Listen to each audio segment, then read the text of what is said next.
ওম শান্তি। রাধে রাধে। প্রত্যেকদিনের মতো আজকেও একটা নতুন ভিডিও নিয়ে এসেছি। একই কথা বলবো, ভিডিওটা স্কিপ না করে পুরোটা দেখুন। চ্যানেলটা যদি ভালো লাগে সাবস্ক্রাইব করুন, বেল আইকনটা প্রেস করে দেবেন সমস্ত নোটিফিকেশন আপনার কাছে সবার আগে পৌঁছে যেতে। বন্ধু বান্ধব আত্মীয় স্বজনের মধ্যে ভিডিওগুলো শেয়ার করুন। আপনার একটা শেয়ার অন্যের অনেক না বলা সমস্যার সমাধান করে দিতে পারে। আজকের বিষয়, নিজের শিকড়টা কখনো ভোলা উচিত নয়। যে মানুষ শিকড় ভুলে যায় তার জীবনে গ্রোথ নষ্ট হয়। একটা বড় গাছ শিকড়টাকে যদি মনে না রাখে তাহলে তার পরিণতি কি সেটা আমরা সবাই জানি। গাছটা সামান্য একটু হাওয়াতেও উপড়ে পড়ে যেতে পারে।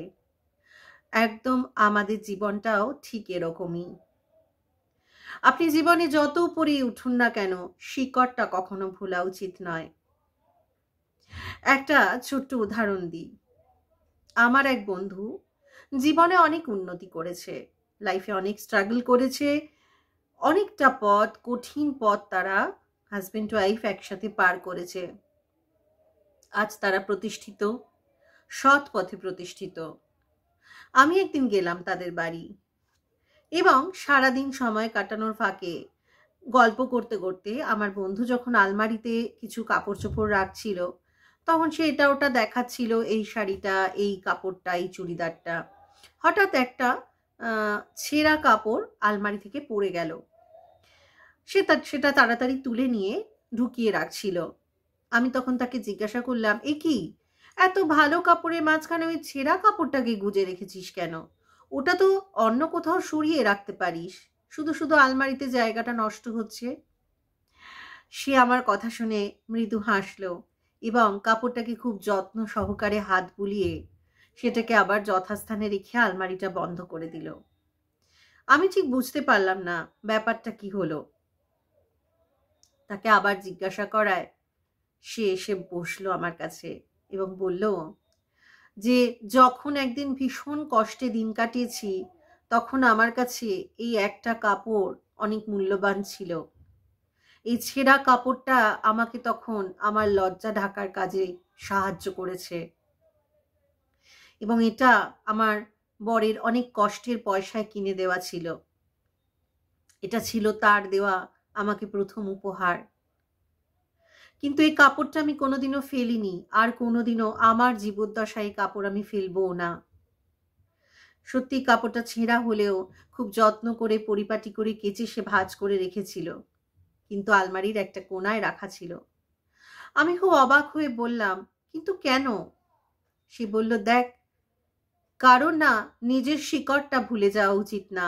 যতবারে কাপড়টা আমি দেখি আমার সেই পুরনো দিনগুলোর কথা, আমাদের সেই একসাথে লড়াইয়ের কথা আমার মনে থাকে, আমার মনে আসে। একটা সময় ভেবেছি যে এটা শুধু খারাপ সময়ে স্মৃতি বহন করে আনছে, ফেলে দিই এটাকে।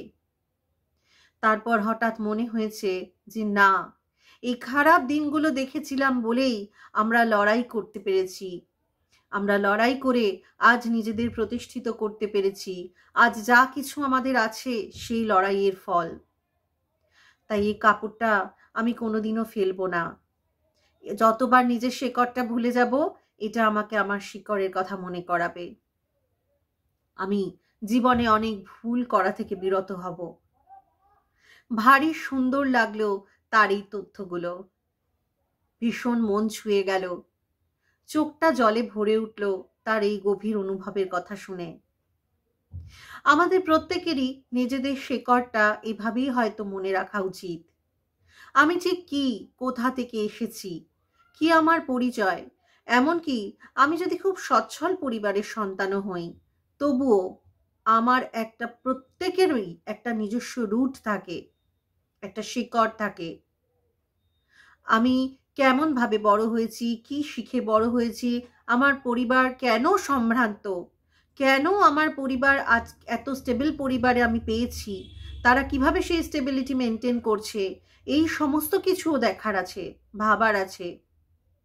নচেত এই যে সচ্ছল সম্ভ্রান্ত পরিবারে জন্মানোর জন্য গর্ববোধ করছি, আমি সেটা নিমেষে ধুলোয় মিটিয়ে দিতে পারি, ঠিক কি না? তেমনই আমি যদি খুব লড়াই করে বড় হই, তাহলে তো অবশ্যই আমার পিছনটা আমার ভুলে যাওয়া উচিত নয়। মনে রাখবেন, যে মানুষ তার পিছন ভুলে যায়, যে জাতি, যে সমাজ তার শিকড়কে অবমাননা করে ভুলে যায়, তার পতন অবশ্যম্ভাবী। তাই নিজের শিকড়টা না মনে রাখার চেষ্টা করুন। যে কোনো বয়সে যে কোনো মানুষের নিজের শিকড়টা মনে রাখা অত্যন্ত প্রয়োজনীয়। এই ছোট্ট একটা অনুভূতির মাধ্যমে জীবনের একটা অনেক বড় শিক্ষা হলো, যে শিক্ষাটা আপনাদের সাথে ভাগ করে নিলাম। আজ এই পর্যন্তই। সবার জন্য রইল অনেক শুভকামনা। যে শিকড় ভুলে গেছে তাকে অবশ্যই এই ভিডিওটা শেয়ার করবেন। নমস্কার। ওম শান্তি।